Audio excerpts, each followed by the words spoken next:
The return commander Zirak stood motionless on the observation deck of the Murakami flagship, his four eyes fixed on the blue-green planet filling the view screen. After 30 millennia of interstellar travel, their ancestral expedition had finally returned to the world their ancestors had once used as an outpost, a primitive backwater their forebears had abandoned when its primitive ape-like inhabitants showed no promise of intelligence. "Impossible," he whispered, his dermal patches flashing. With confusion, "This cannot be right." Where there should have been an empty, pristine planet with perhaps rudimentary life forms, there was instead a world covered in artificial lights, orbiting satellites, and clear signs of an advanced civilization.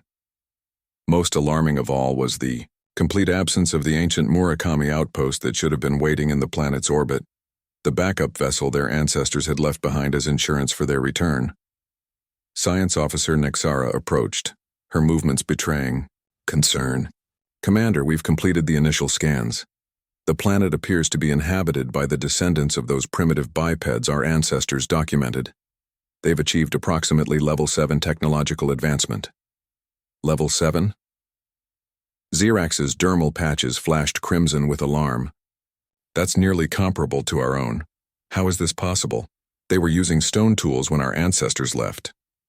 "There's more," Nexara continued, her voice lowering. "We've detected Murakami energy signatures throughout their civilization. They're using our technology, Commander."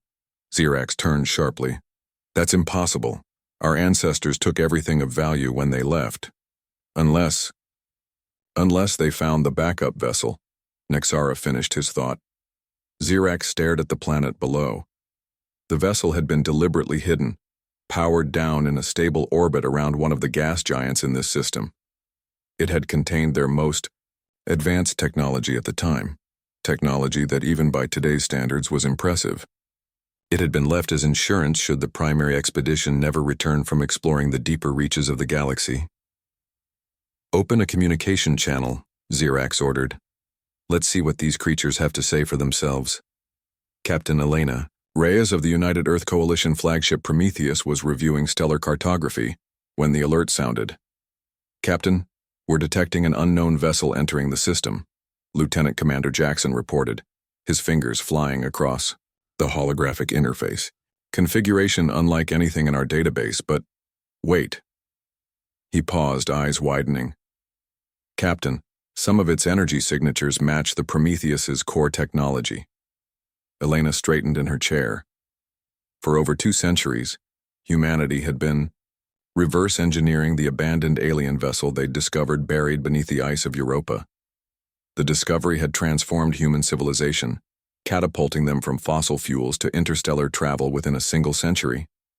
The Prometheus, once the alien ship, now humanity's flagship, had been the crown jewel of that discovery. "Are you suggesting these might be the original owners?" Elena asked, her voice steady despite the implication.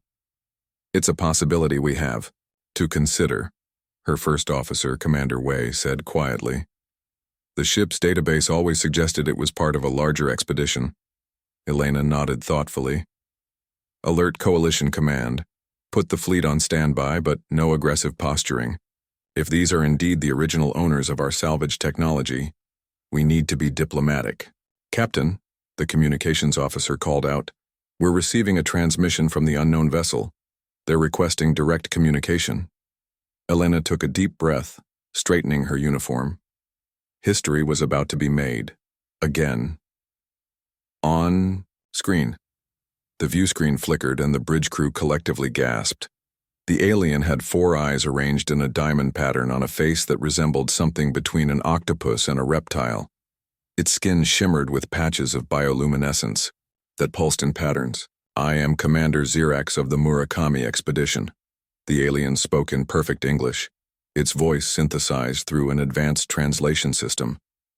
"We have returned to reclaim our outpost and the vessel we left in this system. You will return our property immediately." Elena's diplomatic training kicked in despite her shock. "I am Captain Elena Reyes of the United Earth Coalition flagship Prometheus. On behalf of humanity, I welcome you to our system. Perhaps there has been a misunderstanding." The vessel you speak of was discovered abandoned and derelict 2 centuries ago. Under interstellar salvage law. Interstellar salvage law? Xerax interrupted, dermal patches flashing angrily.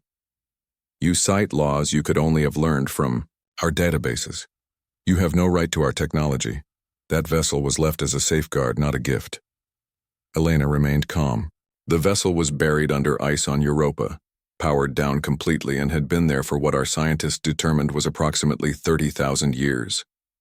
We had no way of knowing if its owners would ever return. The alien's 4 eyes blinked, in what Elena interpreted as surprise. 30,000 years? For the first time, uncertainty seemed to cross the alien commander's features. Our expedition was only supposed to last 5 millennia. There must have been a miscalculation.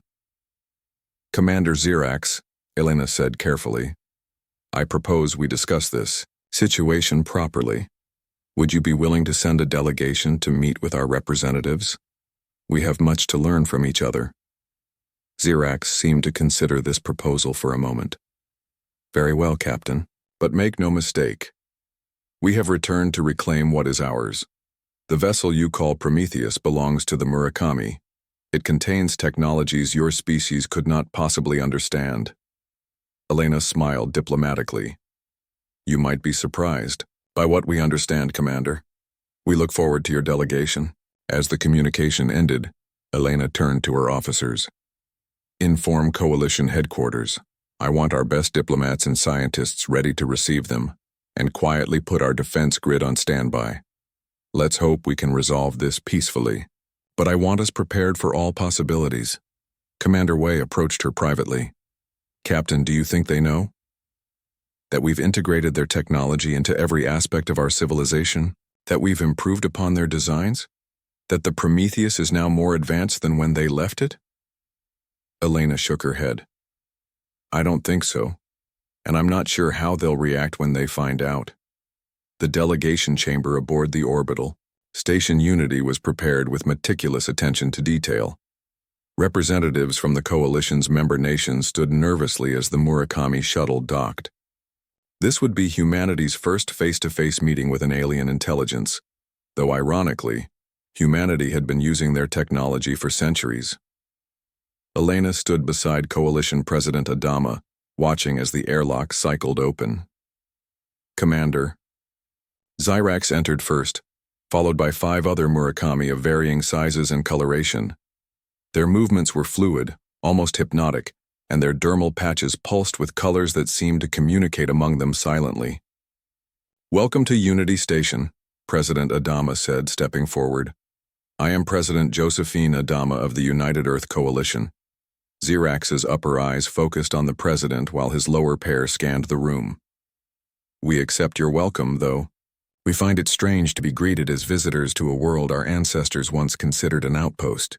Times change, Commander, President Adama replied diplomatically. Perhaps we can use this opportunity to establish a new relationship between our peoples. The meeting proceeded to a large conference room where holographic displays showed the history of human discovery of the alien vessel, from its excavation from Europa's ice to the painstaking process of understanding its technology. Elena watched the Murakami delegation closely, noting how their dermal patches flashed rapidly between colors as they observed the presentation. You've modified our vessel, one of the Murakami scientists finally stated, her tone somewhere between accusation and admiration. These systems weren't designed this way. We had to adapt them to work with our understanding of physics, Dr. Sanji Ikari, Earth's leading expert on the alien technology, explained. Over the generations, we've made improvements where we could and worked around systems we couldn't fully comprehend. Improvements? Another Murakami, introduced as Engineer Laxul, made a sound that might have been a scoff. You've transformed a precision instrument into a crude tool. With respect, Elena interjected. That crude tool has allowed us to establish colonies on Mars, Europa, and Titan. We've sent expeditions to nearby star systems and transformed our entire understanding of the universe. The vessel you abandoned gave humanity a future among the stars. Commander Xerax's patches pulsed deeply purple. You misunderstand, Captain. The vessel wasn't abandoned. It was left in reserve, powered down to preserve its systems until our return. He paused, his patches shifting to a contemplative blue. Though we never anticipated our return would be delayed by 25 millennia beyond our intended timeline. President Adama leaned forward. Commander, I understand your perspective, but you must understand ours. From humanity's viewpoint, we discovered a derelict vessel that had been unused for 30,000 years. We had no way of knowing if its creators would ever return. Under any reasonable definition, it was abandoned property. Our laws do not recognize such a concept for vessels of that importance, Xerax countered. Perhaps, Dr. Ikari suggested, we should focus less on ownership and more on the opportunity before us. Your people created this technology. We've spent generations learning from it. Together, imagine what we could accomplish. The Murakami exchanged glances, their patches rippling with colors in what appeared to be silent communication. Finally, Xerax turned back to the humans. We wish to see this vessel, what you call the Prometheus. We need to evaluate what has been done to it. Elena nodded. Of course, I would be honored to give you a tour personally. The shuttle ride to where the Prometheus orbited Earth was tense but civil.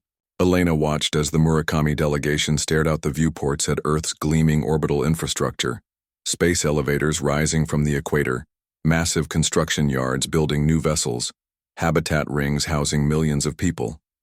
Your advancement is unexpected, Science Officer Nixara admitted. Our ancestors' reports indicated your species had minimal potential. We're full of surprises, Elena replied with a small smile. As they approached the massive form of the Prometheus, Elena felt a surge of pride. The vessel had been transformed from its original configuration, expanded in places, streamlined in others. Its once dull hull now gleamed with the advanced alloys humanity had developed based on the ship's original metallurgical database. By the first ones, Engineer Laxul whispered, patches flaring bright yellow. What have you done to it? The shuttle docked with the Prometheus, and Elena led the delegation through the airlock. The ship's interior was a blend of the original alien architecture and human modifications. Curved corridors with earth plants growing in hydroponic installations, gravity plates that had been recalibrated to Earth standard, and interfaces that combined the alien crystal technology with human holographics. Commander Xerax stopped abruptly before a large chamber. This was the auxiliary navigation hub, he said. You've converted it into our botanical research lab, Elena confirmed. We've preserved the original navigation functions but distributed them throughout the ship for redundancy. As they continued the tour, the Murakami's reactions shifted from shock to grudging curiosity. They asked increasingly technical questions about the modifications, sometimes arguing among themselves about the merits of the changes. Finally, they reached the heart of the ship, the central core that had powered the vessel for millennia before humans had reawakened it.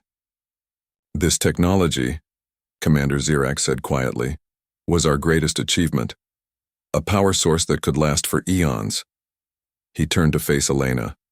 Do you even understand how it functions? Elena met his four-eyed gaze steadily. Not entirely. No. But we understand enough to have replicated it on a smaller scale. Your ancestors created something remarkable, Commander. We've spent generations learning from it, and yes, adapting it to our needs. Xerax was silent for a long moment, his patches shifting through colors Elena couldn't interpret. You've integrated our technology into every aspect of your civilization, he finally said.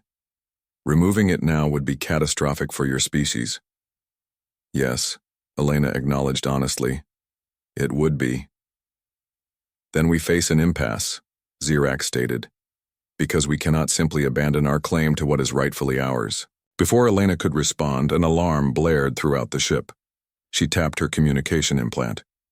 Captain Reyes, report. Captain, Commander Wei's voice came through clearly. 3 more vessels have just entered the system. They match the configuration of Commander Xerax's ship, but are significantly larger. Elena glanced at Xerax, whose patches now pulsed with what she was beginning to recognize as concern. "It seems," Xerax said grimly, "that the rest of the Murakami expedition has arrived, and they will not be as willing to negotiate as I have been."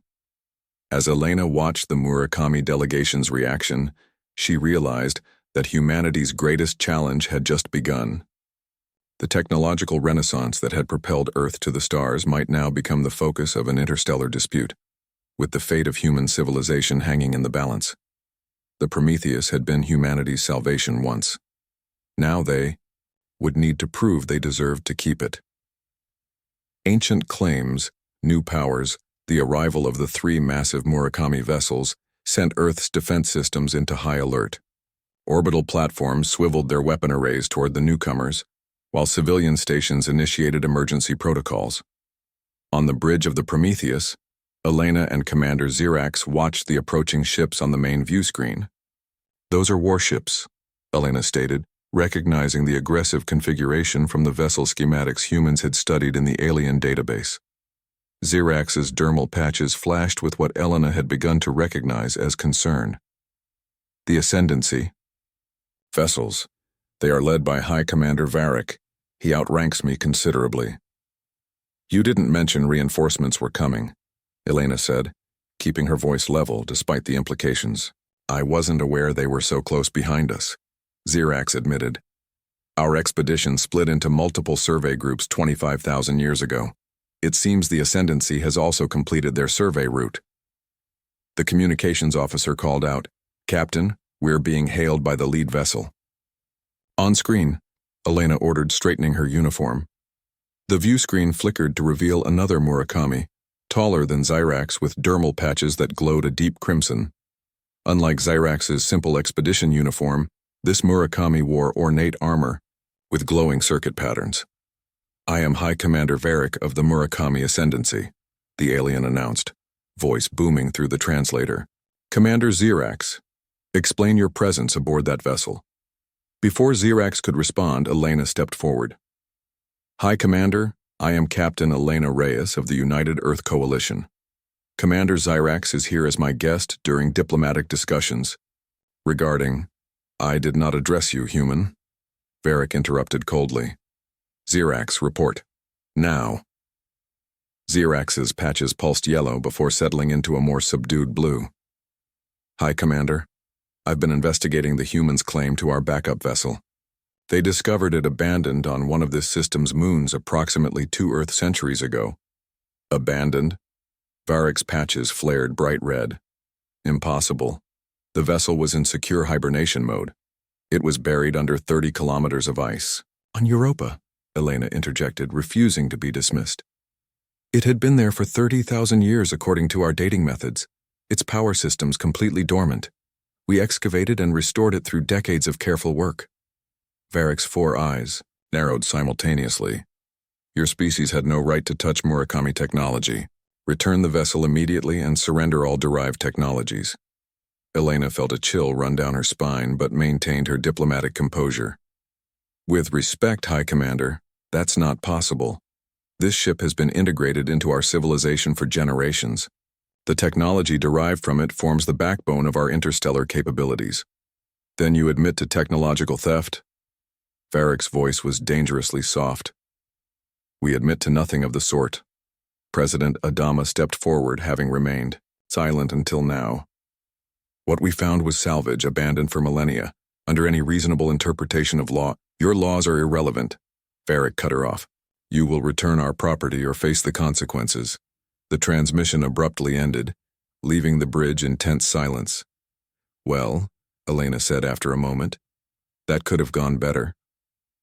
Xerax turned to her, patches pulsing with rapid shifts of color. "Captain Reyes, you must understand the gravity of this situation. The Ascendancy vessels carry enough firepower to reduce your orbital infrastructure to dust." "And the Earth below?" Elena asked quietly. Xerax hesitated. "The Ascendancy follows the preservation code. They would not target a habitable world directly, but they would certainly isolate your planet and demand full technological surrender." Elena exchanged a glance with President Adama. "We need time. Commander Xerax, would you be willing to act as an intermediary? Help us negotiate with High Commander Varric? Xerax's patches shifted to a contemplative deep blue. I will try, Captain. But you should understand, in our culture, what you've done with our vessel would be considered sacrilege. This ship was not merely transportation. It contained our historical archives, our cultural heritage. Then perhaps Dr. Ikari suggested stepping forward. We should show the High Commander exactly what we've learned from that heritage. Dr. Li Chen clutched the tablet to his chest as he hurried through the corridors of the lunar repository of alien artifacts. As the leading archaeologist who had worked on the original excavation of the alien ship, he had been suddenly recalled from retirement the moment the Murakami arrived. His assistant, Maya Rodriguez, struggled to keep pace with his surprisingly spry steps.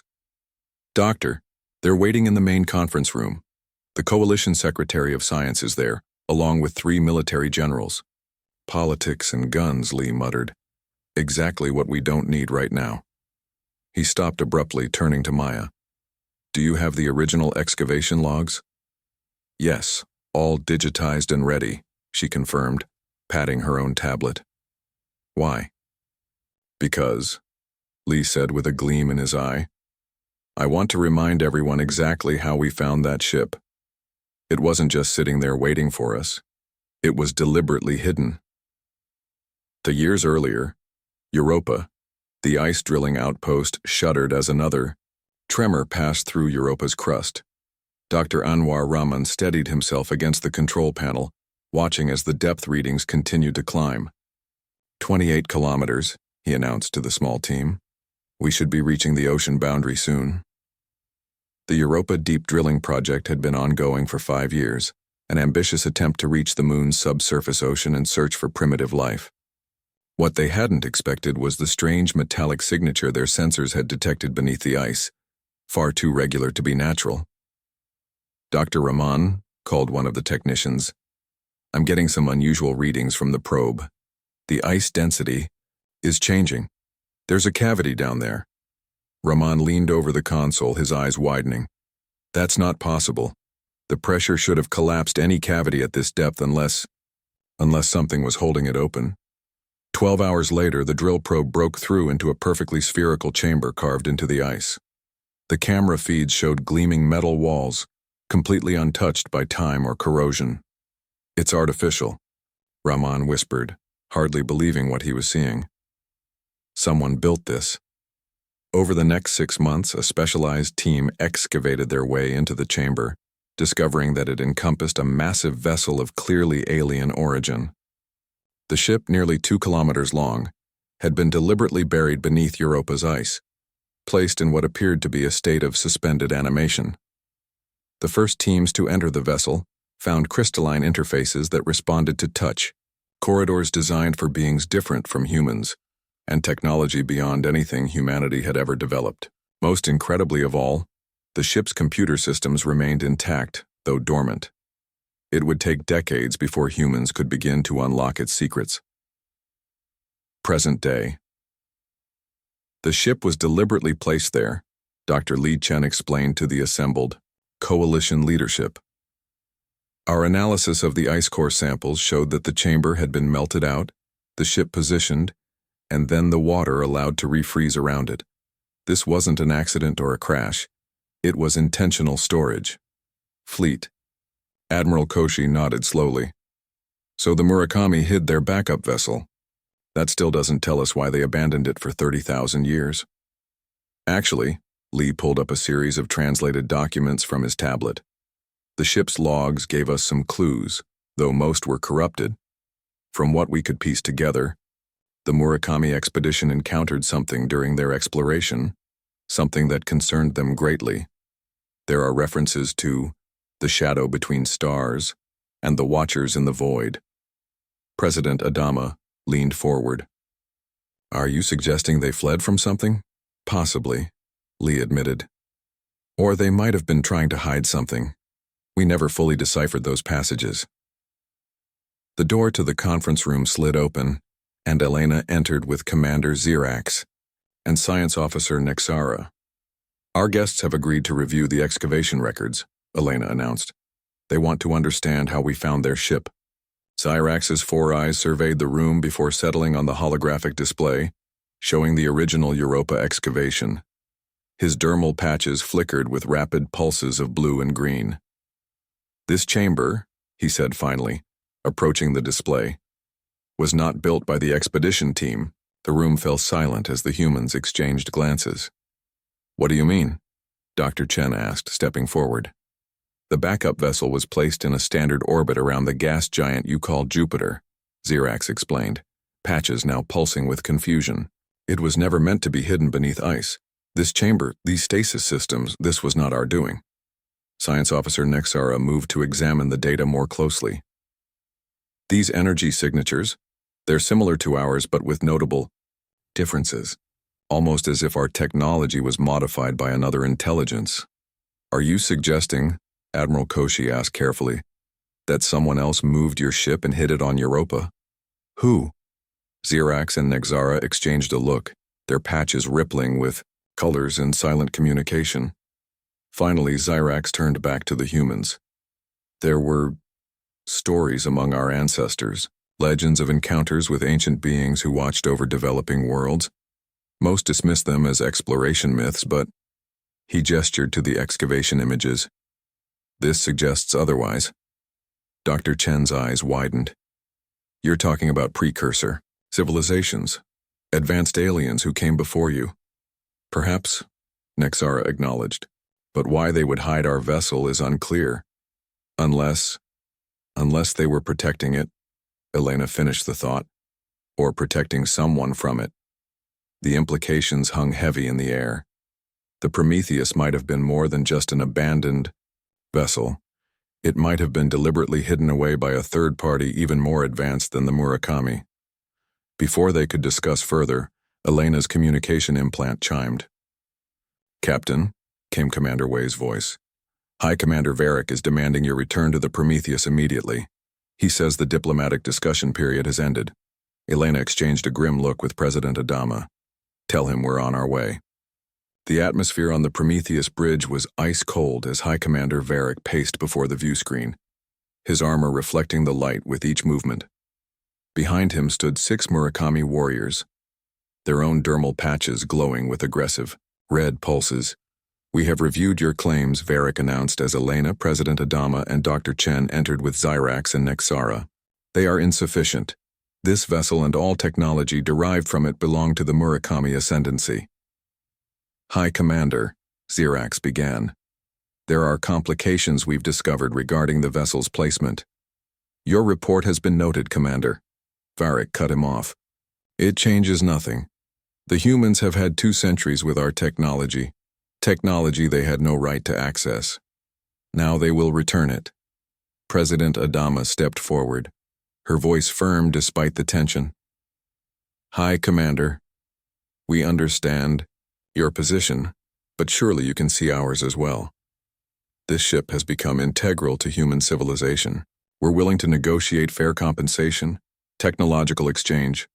Compensation? Varric's patches flared with what could only be described as derision. You would compensate us for our own creation? This vessel contains the cultural heritage of our people, archives, scientific knowledge, the collective wisdom of our ancestors, which we've preserved, Elena pointed out.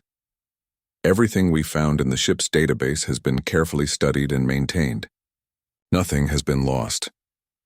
That is not for you to determine, Varric replied coldly. You've had your time with what does not belong to you.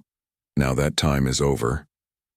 He gestured, and one of the warriors stepped forward, placing a small device on the bridge console. It projected a hologram of Earth and its orbital infrastructure, with highlighted points that Elena recognized as key defense installations. We have mapped your defensive capabilities, Varric continued. They are impressive for a species of your development level, but they cannot stand against ascendancy weaponry. You have 1 planetary rotation to begin the process of surrendering this vessel and all derived technology. After that, we will take action. Elena felt her heart sink. The coalition fleet was formidable, but from everything they'd learned about Murakami technology, A direct conflict would be devastating. Millions would die in orbit, and Earth below would be cut off from its colonies and resources. "And if we refuse?" she asked, already knowing the answer. Varroc's 4 eyes fixed on her. "Then we will demonstrate why the Murakami dominated the stars when your ancestors were still learning to make fire." As the High Commander turned to leave, Dr. Chen suddenly stepped forward. "Wait," he called out. "There's something you should see first." All eyes turned to the elderly archaeologist as he activated his tablet, projecting a sequence of symbols onto the main view screen. Symbols that made the Murakami in the room freeze in place, their dermal patches flaring with alarm. "Where did you get these?" Nexara demanded, her voice trembling slightly. "From the deepest, most encrypted part of your ship's database," Dr. Chen replied calmly. "It took us decades to decode them, and even longer to understand what they might mean." The symbols swirled and shifted on the screen, forming patterns that seemed almost alive. Elena had never seen them before. They weren't part of any briefing she'd received about the ship's systems. Varroc approached Dr. Chen slowly, his earlier arrogance replaced by something that looked almost like fear. "You should not have access to these. They are sealed warnings from the first expedition." "Warnings about what?" President Adama asked. Varroc and Xerax exchanged looks, their patches pulsing in rapid, complex patterns. Finally, Xerax turned to the humans. "The reason our ancestors left this sector of space," he said quietly. "The reason they may have hidden our vessel beneath the ice of your moon, the shadow between stars." Elena felt a chill run down her spine. "What exactly is this shadow?" "We don't know," Nexara admitted. "The records are fragmentary, deliberately obscured, but our ancestors feared it enough to flee, to scatter their expedition across the galaxy rather than face it directly. And now you've awakened these systems," Varroc added, his tone accusing but subdued. "You've been broadcasting with technology you don't understand for 2 centuries. The implication hung in the air, unspoken but clear. Humanity might have inadvertently sent a beacon into the depths of space, a beacon that could attract whatever had frightened the technologically advanced Murakami millennia ago." Elena looked from the mysterious symbols to the Murakami leaders. "Then perhaps," she suggested carefully, "instead of fighting over this ship, we should be working together to understand what your ancestors were running from, and whether it's still out there." Varroc stared at her for a long moment, his dermal patches slowly shifting from aggressive red to a more subdued purple. "Perhaps," he finally acknowledged, "but the vessel remains Murakami property." "With respect, High Commander," Elena countered, "if there is a threat out there that concerned your ancestors, wouldn't you want allies who understand how to use this ship? We've been operating it for generations. We've modified it, improved it in ways your people might not even recognize." "Improved?" Engineer Laxul scoffed from beside Varroc. "You've corrupted systems you barely comprehend." "Then test us," Dr. Chen suggested suddenly. "If you believe we don't deserve this ship, that we don't understand it, put us to the test." Varroc's 4 eyes blinked in sequence. "What are you proposing, human?" "A challenge," Elena said, catching on to Dr. Chen's idea. "A series of tests to determine who best understands the ship and its technology. If your people win, we'll acknowledge your claim and work with you on a peaceful transition. If we win, you recognize our right to the salvage and we forge an alliance of equals." Xerax's patches flickered with what Elena was beginning to recognize as surprise. "You would risk your civilization's advancement on such a contest?" "We would," President Adama confirmed, stepping forward.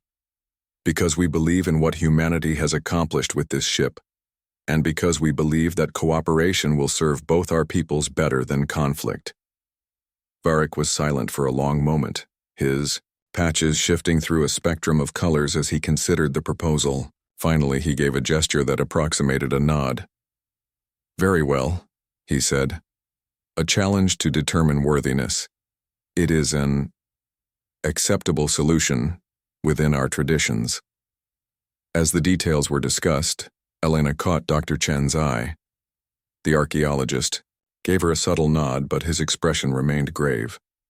They both knew they had only delayed the confrontation, not avoided it entirely. And if they lost this challenge, humanity would lose the technological foundation that had propelled them to the stars. But more troubling were the mysterious symbols still displayed on the view screen, symbols that had clearly disturbed the Murakami. What had their ancestors encountered in the darkness between stars? And had humanity's use of their technology inadvertently summoned it back? As the Murakami delegation departed to prepare for the challenge, Elena stared out at the stars visible through the bridge viewport. For the first time, the endless expanse of space seemed not like a frontier of opportunity, but a vast darkness that might hide ancient threats beyond human comprehension. The Prometheus had always been humanity's gateway to the stars. Now, it might be their only shield against what lurked beyond them.